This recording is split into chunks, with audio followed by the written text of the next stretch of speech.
Good afternoon.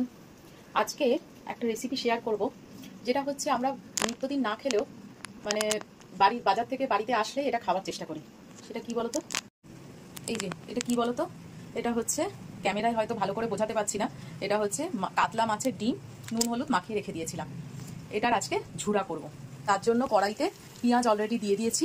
লাগবে খুবই কম ingredients, সেটা হচ্ছে রসুনের থেকে সামান্য অল্প আদা, এই দুটোকে পেস্ট করতে হবে, টমেটো কুচি, হলুদ, লঙ্কা গুঁড়ো আর নুন। ব্যাস, এতেই সুন্দর একটা ঝুরা তৈরি হয়ে যাবে।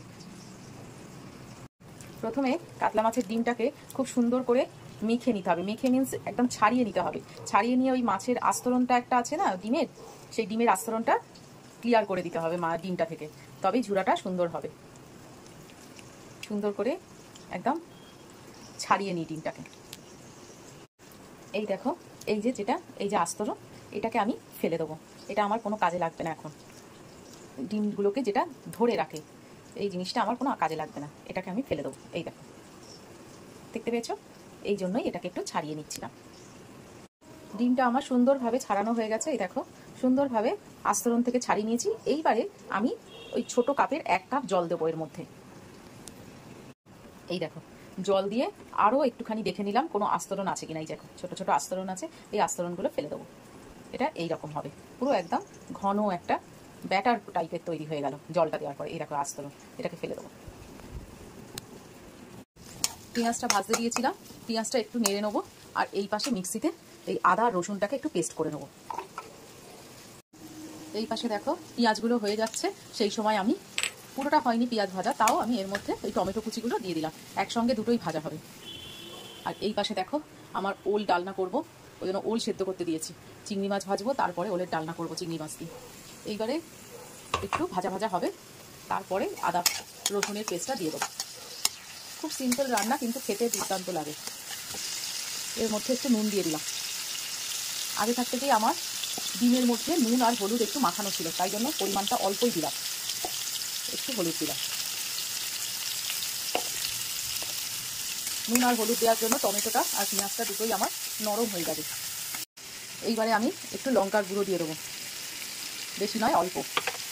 আমি ডিমটাকে দিয়ে দেবো।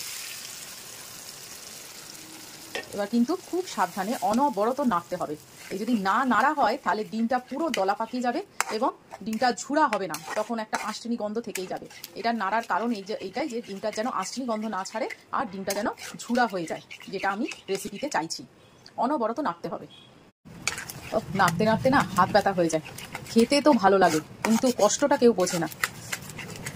অবশ্য খাওয়ার সময় ওদের মুখে যখন হাসিটা দেখি আর বলে তৃপ্তি করে খাওয়ার পরে দারুণ হয়েছে, তখন এই কষ্টগুলো না কোথাও যেন উধাও হয়ে যায়। মনে হয় যেন কার জন্য করেছি, সবই তো ওদের জন্য। আর ওরা যখন তৃপ্তি করে খাচ্ছে, সেটাই আমার সবচেয়ে বড় পাওনা। কি বলো, তোমাদেরও তাই লাগে না? আর নাড়তে থাকি, খুব হাত খুব ব্যথা করে। তোমরা হয়তো ভাবছো এই যে অন্তরা আদা রসুনের পেস্টটা তো দিতে ভুলে গেল। না গো, ভুলিনি। এই যে বললাম না চিংড়ি মাছ দিয়ে ওল করবো, ওই জন্য আদা রসুন পেস্টটাকে একটু আলাদা করে নিয়ে নিচ্ছি অন্য জায়গায়, যাতে একসঙ্গে একই মশলাই হয়ে যায়। এখান থেকে কিছুটা মশলা নিয়ে নেবো ডিমের ঝুরার জন্য, আর কিছুটা রাখবো ওলের জন্য। তাহলে এক সময়ের মধ্যে এক তেলের মধ্যে সবকিছু হয়ে যায়। না, এবারে আমার কষা হয়ে গেছে, তেল ছেড়ে দিয়েছে। এবারে কিছুটা অংশ ডিমের ঝোড়াই দেবো। এই দেখো, কিছুটা অংশ ডিমের ঝোড়াই দিয়ে দিলাম। এইবারে অনবরত নাড়তে থাকবো। ঝুরা মোটামুটি শেষের পর্যায়ে। দেখো পেঁয়াজগুলো দেখাচ্ছি আমি, না পুড়েছে, না অত্যাধিক ভাজা হয়েছে, না কাঁচা আছে, এই রকম টাইপেরই পেঁয়াজটাকে রাখবে। আর এই রান্নাটা না দেখলাম যা প্রচণ্ড আদুরে একটা রান্না।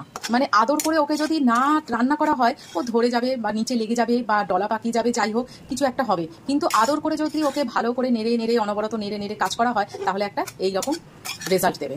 দেখো তো কেমন লাগছে। আমি একটু টেস্ট করে দেখলাম যে না, আঁশটিনি গন্ধটা কিচ্ছু নেই, সুন্দর ভাজা হয়ে গেছে। আর পেঁয়াজটাও বেশ ভালো আছে, কোনো পুড়ে টুড়ে যায়নি, আর কোনো দলাও পাকায়নি। দারুণ খেতে হয়েছে, কিন্তু ঠিকই বলেছে, জিনিসটা খারাপ লাগে না। তোমরাও বাড়িতে করে দেখো। সুন্দর ডিমের ঝুরা হয়ে গেছে। এইবারে দেখি 1 থালা ভাত খায় না অর্ধেক থালা ভাত খায়। এইবারে করবো চিংড়ি মাছ দিয়ে ওলের ডালনা। অনেক কাজ, তারপরে আছে মাছের কালিয়া, কাতলা মাছের কালিয়া। কত কাজ বলো তো আমাদের। যাই হোক, ডিমের ঝুরাটা দেখালাম, পারলে করো, ভালো লাগবে গরম ভাতের সঙ্গে। টাটা।